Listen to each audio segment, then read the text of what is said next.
Nagiging funny man pero at least nagsasabi ng totoo si Wilma Dasin. Nakakatuwa lang dahil nag-viral nga sa TikTok kung saan ay tinanong ng karamihan si Miss Wilma kung talagang sila na. Totoo ba na sila na? Ang sagot nga ni Miss Wilma lumapit sa mga fans na oo.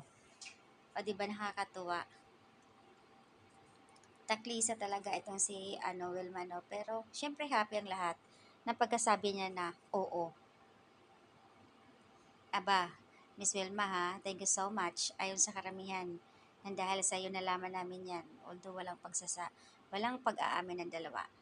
Tandaan nyo, maniniwala tayo kay Miss Wilma kasi sa interview pa lang ni MJ, sabi niya, kilala niyo ako, magsasabi ako ng totoo. Hay, grabe talaga.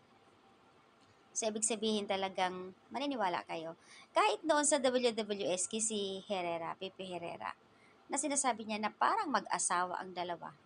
Iisang kailangan sharing sa gamit, sa food, laging dinalahan si Kimi ng pagkain, pansit, at yung tinapay, kasi yun yung fave ni Kimi eh. Hindi lang si Pepe Herrera yung naka-notice sa kanila, kahit si Jake Cuenca na kaibigan ni Pau. As in, napapansin din sila. At ito ngayon, si Wilma Dasen, di ba nakakatuwa? Na talagang nagsasabi siya sa interview, kilala niyo ako, magsasabi ako ng totoo. So yung totoong nakikita niya, ayan na nga, sa sobrang napaka-sweet ng dalawa. Happiness overload talaga ang Kim Pao. Kumbaga, naiintindihan ng lahat how it feels to share or express kay Miss Wilma na stand on love of Kim Pao. So cute lang talaga na pagkasabi ni Wilma na oo sila na. Oh my God, kakaloka si Miss Wilma.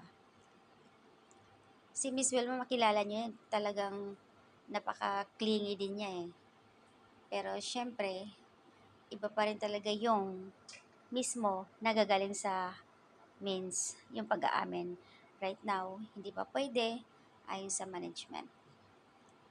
Doon na lang tayo maniniwala sa mga ayuda, sa mga kasama nila, sa team ng movie nila.